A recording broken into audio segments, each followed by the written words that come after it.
You'd think that the less you put in a room, the bigger it looks. It's counterintuitive, but nope.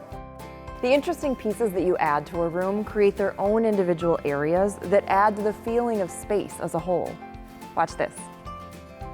Mixing textures and repeating accent colors adds depth and interest to the room, making it feel bigger.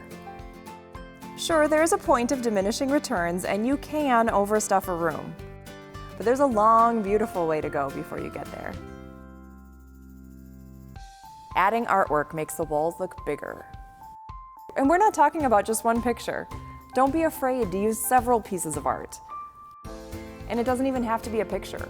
Here we used a rustic ladder to hold extra blankets and worked it into our overall wall design. Accessories draw the eye here and there, adding focal points to other spaces in the room. The right choices in the right places expand the impression of the room, underlining its space and possibilities. Less is not always more.